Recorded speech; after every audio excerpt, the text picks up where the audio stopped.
I'm going to call to order the City of Menasha Board of Public Works.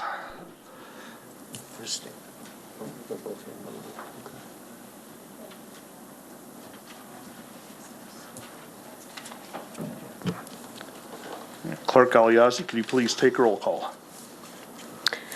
Alderman Tom Grotti. Here. Alderman Ted Grotti. Here. Alderman Rapella. Here. Alderman Nichols.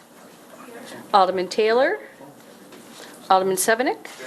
Alderman Kruger. Here. Alderman Langdon is absent.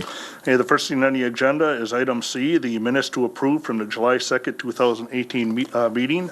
Do we have a motion to approve the minutes? Alderman Grotti. I'll make a motion to approve the minutes from July 2nd, 2018. Second. We have a motion and a second by Alderman Tom Grotti. Is there any discussion? Seeing none, all in favor? Aye. Opposed?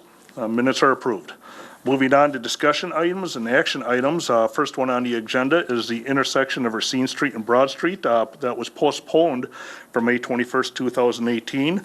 I'm going to segue it by stating we're going to stay on subject on it, on the intersection, not on other parts of a different project. Director Adamski, could you please refresh the council and the public on what's going on here? Yes, I believe that Patrick's going to pull those onto the screen here. So option one is it provides full access for all turning movements at Broad Street. It has a raised median in the middle. Broad Street east of Racine Street remains one-way eastbound. Along with option three, this has the greatest real estate impact north of the river, so this does affect the Jimmy John's property that was approved a couple of months ago. The traffic operation for eastbound Broad Street would have a failing level of service. There's also significant safety concern due to the unrestricted turning movements at this intersection. No pedestrian crossing on the south leg of Broad Street due to the length of the crossing, and limited refuge width in the median and other nearby crossing options. Option two provides full access for all turning movements again. It also has Broad Street east of Racine Street remaining one-way eastbound. The sidewalk along the east side north of Broad Street remains close to the existing location, but it has no terrace, which creates issues for utility signage and snow storage. Again, traffic operation on eastbound Broad Street has a failing level of service and as well as safety concerns. There's also, again, no pedestrian crossing on the south side of the Broad Street intersection. Option three includes a raised median and restricts Broad Street to right in, right out with southbound left turn for Racine Street. Broad Street east of Racine Street remains one-way eastbound. Along with option one, this does have the greatest real estate impact on the north side of the river, again affecting that Jimmy John's property. Raised median through the intersection restricts some of the turning movements, but provides a significant overall improvement in traffic flow and intersection safety. Any restricted turn movements can be accommodated by the local street system, so either on First Street or going around the roundabout. Pedestrian crossings are provided on all four legs of the intersection. Option four includes a raised median and restricts Broad Street to right in, right out, so no left turns off of Broad Street. Broad Street east of Racine Street does become a two-way street with this option. The sidewalk along the east side north of Broad Street remains close to the existing location. It does have a 1.5 foot planting terrace, so similar to what's out there now. It does still, the narrow terrace does still create issues for utility signage and snow storage. There is a raised median throughout the intersection, so it does restrict turning movements, but does also provide significant improvements in traffic flow and intersection safety, as well as pedestrian safety. And there are pedestrian crossings on all four legs of the intersection. This is the preferred alternative from the city staff. Option five is it does provide all turn movements at Broad Street, but it does not have any designated southbound left turn lane and no physical separation for the northbound left turn lane. Broad Street east of Racine Street becomes a two-way street. Sidewalk along the east side north of Broad Street does have a limited terrace, actually no terrace in this case, And again, same limitations for utilities, snow storage and signing. Traffic operation for both eastbound and westbound Broad Street has a failing level of service. Safety issues again. And then there's no pedestrian crossing on the south side of Broad Street. So those are the 5 options that we have. We have been informed by the DOT that if they do not get a decision by mid-August, so I would assume tonight and then the first council meeting in August, they will go with the option 4 that's recommended by staff. And that's to move ahead with the project. Thank you. Alderman Sevenick. Thank you, Mr. Chairman. First, I want to note that I had nothing to do with all those blue roofs. Anyways, I'm going to make a recommendation, and I believe it's the same recommendation as staff, and that the city go along with option 4. Second. We have a motion and a second by Alderman Tom Grady. Is there any discussion yet? Yeah, just a little bit here. I draw my conclusions on living in Menasha my whole life. For a long time, a number of people wanted the option of having two-way on Broad. I was always opposed to it unless, of course, you would have a right turn. And also, even to this day, when you're heading, what would that be, east, down Broad Street, crossing Racine Street is a nightmare. And so I'm glad that there's something there we don't need to do that, take the roundabout and head out. If you gotta make a left-hand turn, it's just safer, and that's my whole point. It, as Josh indicated, the intersection provides for better safety for vehicles and also, more importantly, for pedestrians. So that's why I'm choosing option 4. Right. Is there any more discussion? Alderman Taylor. Again, here we have Big Brother coming into our town and telling us how we're going to do business.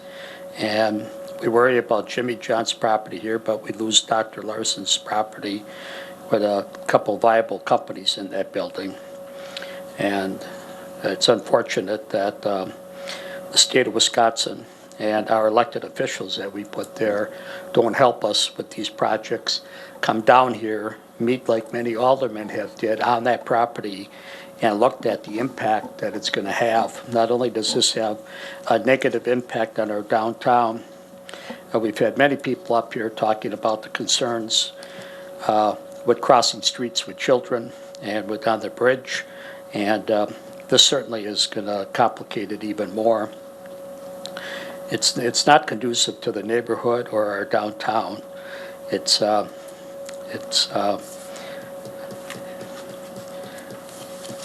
10-pound box that they're trying to put in, take away from our little 1-pound box that we have, and works fine. We have no complaints, except for, as Alderman Sevenick said, it's a little tough to cross Broad Street, but since the police chief put up that crossing barrier, the crossing cone out there, that really helps traffic. People do stop for the pedestrians. This not only impacts negatively the downtown businesses, but the Broad Street residents.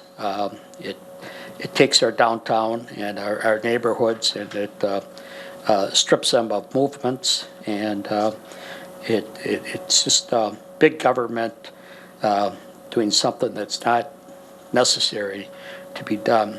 And we all should be concerned with the state doing this, especially with the increases in our taxes with projects like this.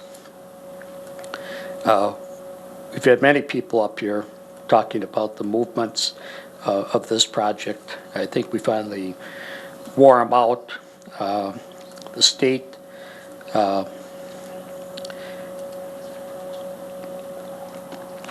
they're standing on item J here with this project that. No, Alderman Taylor, we're staying on the intersection. I understand that, but I'm saying No, with we are item and- staying on the intersection is what we're discussing tonight. Yes, Please stay on exactly, and topic. that's where item J with this roundabout No, ties we're- into the this roundabout and intersection. all that has nothing to do with the intersection, Alderman Taylor. That had to do with that had to do with the other It project. has everything to do with it because of the, No, we are because staying of the on the roundabout subject coming into of that the intersection. please. Please stay on subject. I am, but I'm just stating the fact that with this bridge, with this item, with this roundabout is creating this intersection We're not going to here. discuss that, Alderman Because Taylor. without that project, we wouldn't be doing this project here. Alderman Taylor, please. We are staying on subject of the intersection of Broad and Yes, Racine. and what's driving that? What's connected to that arm? This That's- bridge that's and, taken and this care- roundabout is driving this. Alderman And that's all Taylor. I'm mentioning this. I'm not debating it. I'm mentioning it. Please stay on subject on the Right, and options if it that we affected your have. neighborhood like this, you'd be standing up for your Alderman constituents too, Taylor, and that's please what I'm sharpen doing your here. knives on your own I'm time. standing up for my Please stay on constituents. subject. And I am staying on subject. It's all connected. We make the people coming over the bridge come down, and they can't even turn onto Broad Street to use the ramp that we built there with this intersection, with this barrier that we have out in the middle of the road. We separate a neighborhood. People go to church through this neighborhood. They cross at the intersection. And again, the lies that the state have said about this and this intersection are lies. Is there any more discussion? See none? Oh, Alderman Sevenick. Just for the public, I want the public to understand, I understand Alderman Taylor's concerns, but tonight, we're not talking about the bridge. The DOT has stuck it to us. There are those of us who are not happy with a decision that was made back in 2016. So I don't want the public to be confused. Tonight, we are only talking about Racine and Broad and how that is to be designed. And this option 4, that's just my opinion, and it was the opinion of staff too, from what I understand, is the best option. And I did talk to some people on Broad Street, and they are also happy with option 4. They don't want the roundabout either, but this is what we're talking about today. These, is it 5 options? So, option 4 is the best one. Alderman Taylor. The reason we're here today is because of the Menasha backdoor politics with this bridge, and now we got to live with this intersection. Is there any more discussion? See none, can we take roll call?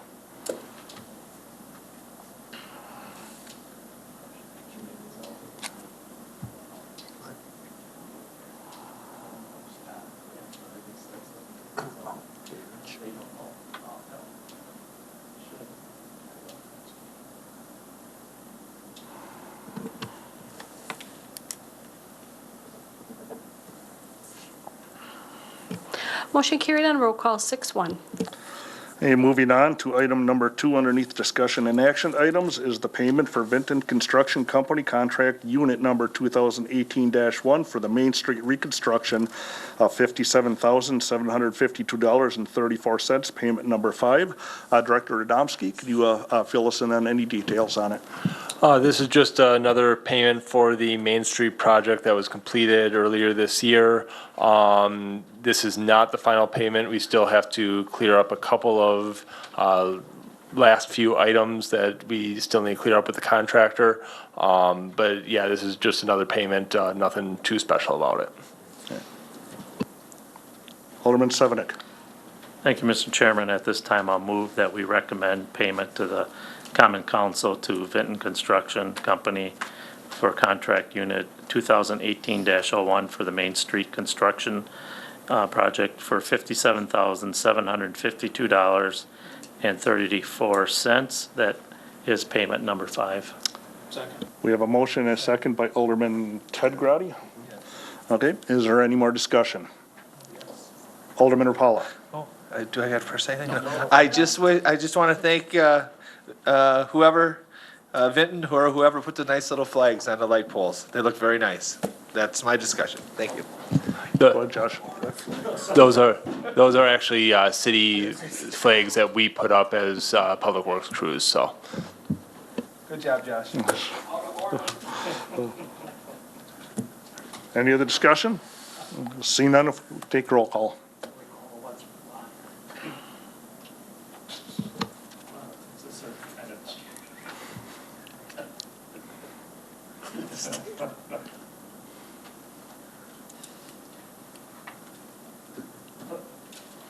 Motion carried on roll call 7-0. Okay, last, item E is adjournment. Do we have a motion to adjourn? Second. We have a motion and a second by Alderman Tom Grotti. Any discussion? All in favor? Aye. Opposed? We are adjourned.